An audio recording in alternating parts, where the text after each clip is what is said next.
Olá de novo, hoje trago aqui o mais recente documentário do Gomes Ferreira e do Marcos Mendes sobre a atuação do Ivo Rosa. Tanto um como o outro censuram veementemente a atuação de Ivo Rosa. Gomes Ferreira diz que foi uma esponja que passou na justiça portuguesa e Marcos Mendes afirma que foi um murro no estômago dos portugueses. Isto é o que o PS tem feito aos portugueses, é passar esponjas e dar murros no estômago aos portugueses.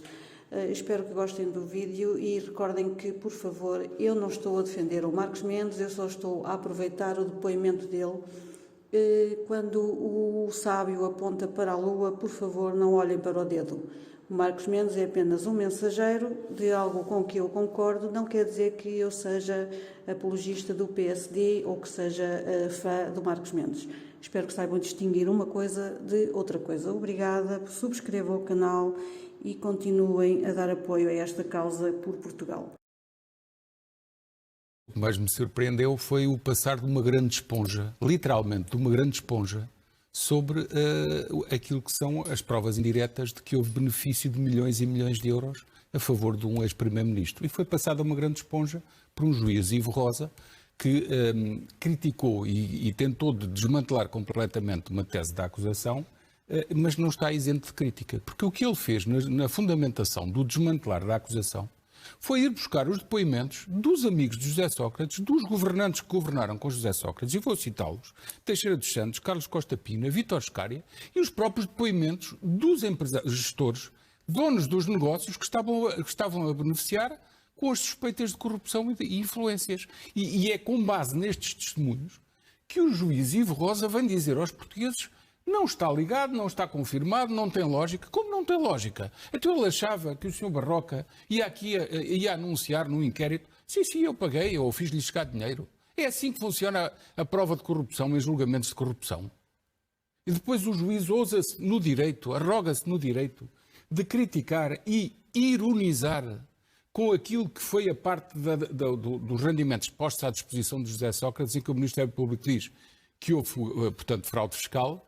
E o juiz está 15 minutos a ironizar com o facto de o próprio José Sócrates, se fosse entregar essas verbas, teria que apresentar uma declaração de IRS e depois não se sabe em que categoria de rendimentos é que iria pôr essa declaração dessas verbas, e estaria ele próprio a assinar uma confissão de culpa de corrupção.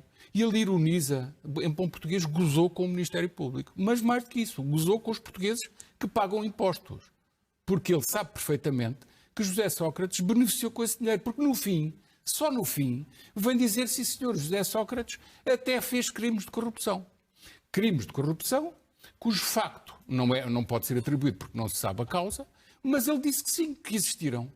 E disse: agora já estão prescritos por causa da passagem dos prazos. Mas são tão importantes e tão evidentes esses três crimes que estão na base dos três crimes de branqueamento de capitais. Portanto, Ivo Rosa prestou um péssimo serviço à justiça do país e colocou a justiça num grau quase zero, tendo desmantelado 99% de uma acusação, que agora vamos a ver o que é que acontece na relação, porque nestes casos de corrupção a prova indireta tem que ser valorizada. Ele desvalorizou-a toda. Mas porquê? Porquê é que os 36 milhões de que há provas concretas e que ele próprio aceita, que grande parte foi posta para benefício de José Sócrates, e a outra parte ele veio dizer que não se provou que José Sócrates seria o herdeiro, quando está escrito, isso foi encontrado num cofre na Suíça, veio desvalorizar isso tudo. Mas quem é que se julga Ivo Rosa para se arrogar no direito de, por um lado, usar um tom jocoso, com adjetivos absolutamente deslocados para aquilo que seria uma consideração sobre o trabalho de parceiros da Justiça, porque o Ministério Público é um parceiro da Justiça, e para desmantelar completamente uma acusação que ele sabe que só pode ser feita por prova indireta. É assim em todos os ordenamentos jurídicos. Portanto, este juiz só tem que ter um tratamento. É haver recurso do Ministério Público para a relação e ser posto em seu devido lugar, que é o que ele precisa. Por falar do tom e dos adjetivos, ou seja, não tanto o que disse o juiz, mas como o disse, que não é muito usual, não é? Nem é muito usual, nem é nada saudável. Independentemente do mérito da decisão, já falaremos disso, eu acho que há uma parte que é criticável na decisão, na forma como Ivo Rosa expôs a sua decisão. É conhecido, é público e notório, que que Ivo Rosa tem um certo conflito com o Ministério Público, um conflito com o seu colega Carlos Alexandre. E eu acho que ele aproveitou esta oportunidade para, de alguma forma, fazer reparos indiretos, remoques, quer ao seu colega, juiz, quer ao Ministério Público, quer, noutro plano, ao Presidente do Conselho Superior da Magistratura, que teve umas declarações sobre o assunto anteontem.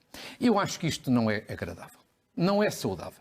Isto dá uma imagem péssima da justiça. Olha, estão todos uns contra os outros. E, portanto, esta ideia de frases como o Ministério Público foi inconsequente, foi incongruente, não foi rigoroso, não foi coerente.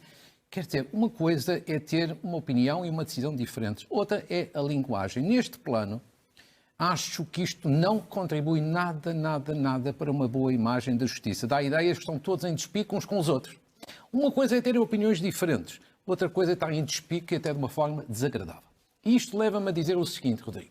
Eu acho que a primeira conclusão que eu tiro de todo o dia de hoje é este. Isto é um abalo na imagem da justiça junto da opinião pública. É um abalo.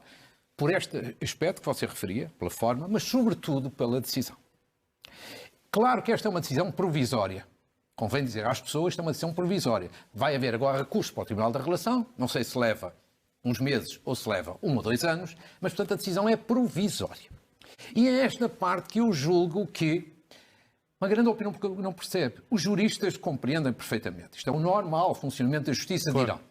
Mas os portugueses não percebem. Eu acho que os portugueses não percebem que foram 7 anos ou 8 anos de investigação. Vários procuradores, que não são propriamente mentecaptos, que estiveram a analisar tudo isto. Um juiz de instrução, que validou muitas das diligências. Esta matéria foi ao Tribunal da Relação várias vezes, mais de 10 juízes do Tribunal da Relação que também se apreciaram. E, de repente, vem agora um juiz, provavelmente tem mérito, lá veremos, mas vem um juiz e arrasa a 90% esta acusação. Se eu fosse uma alteração pontual, aqui ou lá, eu julgo que toda a gente compreenderia e há aspectos, de facto, que são duvidosos desde o início. Agora, este arraso, eu acho que isto ninguém compreende na opinião pública. Mas isso é gravíssimo. Os portugueses sentirem que podem ficar vítimas de guerrilhas entre juízes, é isso? Quer dizer, pode não ser guerrilhas, podem ser decisões erradas. Lá estará depois o Tribunal da Relação em próximo recurso para decidir. Por isso é que eu digo que é provisório. E atenção, há um histórico, os portugueses devem saber. Decisões do juiz Ivo Rosa podem ter o seu mérito. Eu não estou a dizer que ele não é independente e que não é competente, mas o histórico diz isto. Muitas das decisões dele vão ao Tribunal da Relação e são revogadas, e são alteradas. Eu não sei se vai acontecer o mesmo desta vez, mas é muito surpreendente o que aconteceu hoje. Eu achava, pessoalmente, já tinha dado aqui sinais de que algumas coisas iriam cair, tanto não imaginava. Como a corrupção, por exemplo. E tenho muitas dúvidas que no Tribunal da Relação em sede de recurso não venha a recuperar várias das coisas que hoje foram deitadas por terra. Portanto, primeiro ponto. Eu acho que isto é um abalo na imagem da justiça na opinião pública, pelo fundo e pela forma. Vamos aguardar, porque isto é uma decisão provisória. Ainda não acabou, ainda a decisão vai no ad. Há ou não um problema da própria legislação portuguesa perante os crimes de colorinho branco, nomeadamente da grande corrupção? Eu pessoalmente acho que sim, mas a generalidade dos políticos acha que não. Do meu ponto de vista, mal, mas não quer dizer que esteja eu certo. E que tem a ver com uma coisa que se fala imenso aí, que é o enriquecimento ilícito. O crime de enriquecimento ilícito ou injustificado. Claro que esta matéria já chumbou no Tribunal Constitucional 2 vezes, salvo erro, mas eu acho que há formas de criar um crime de enriquecimento ilícito e injustificado, e eu acho que para este caso seria perfeito. Você repare, o juiz Ivo Rosa, na parte final da sua decisão, deu uma machadada brutal em José Sócrates. José Sócrates pode chegar cá fora e dizer que teve uma grande vitória. Acho que não teve vitória nenhuma. Não é apenas porque vai continuar em julgamento. Não. O juiz Ivo Rosa, o mesmo que eu acho que teve decisão muito polémica em várias matérias, disse que José Sócrates foi corrompido. Disse que foi corrompido em 1.700.000 euros. Ora, para mim, um corrupto é sempre um corrupto, seja com 100 mil, seja por 30 milhões. E, portanto, eu, se fosse José Sócrates, não ficava feliz com isso. Ele disse é que não vai ser julgado por isso, porque, entretanto, prescreveu, passou o prazo. Lá estará o Tribunal da Relação para dizer sim ou não. Mas ficou dito, não é? Agora, eu acho que se houvesse o crime de enriquecimento ilícito, por exemplo, nos moldes que, por exemplo, os juízes, a Associação Sindical dos Juízes está a pensar propor, neste momento isto aplicava-se na perfeição. Porque a questão é esta. Verdadeiramente, quer dizer, o país sabe, e agora é confirmado por um juiz, que um ex-primeiro-ministro foi corrompido.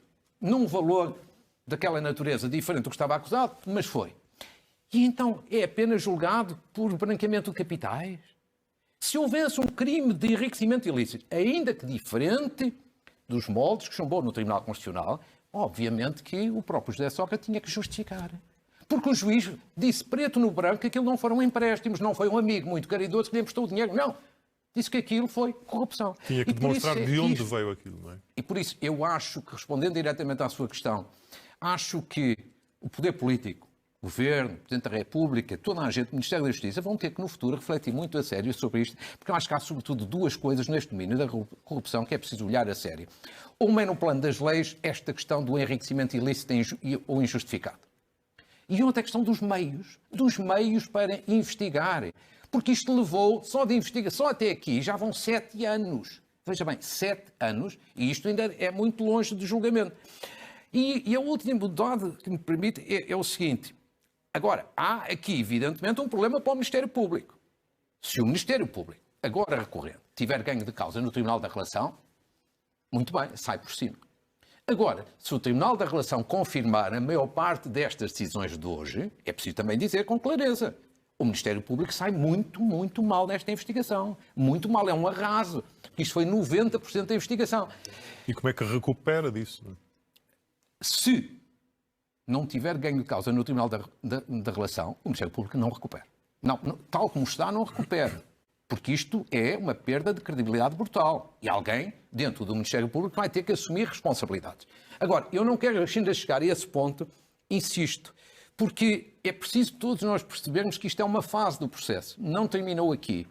A circunstância de ter havido um arraso nesta acusação não quer dizer que isto não possa voltar atrás. Portanto, há muito de previsório. Dou aqui apenas um exemplo.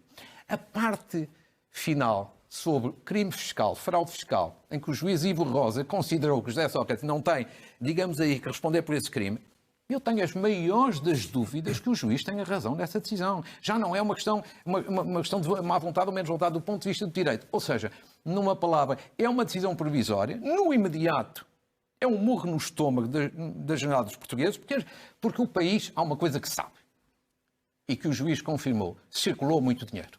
José Sócrates viveu muitíssimo acima das suas possibilidades. Dinheiro que, pelos vistos, não foi empréstimo, foi para corrupção. E então, e agora?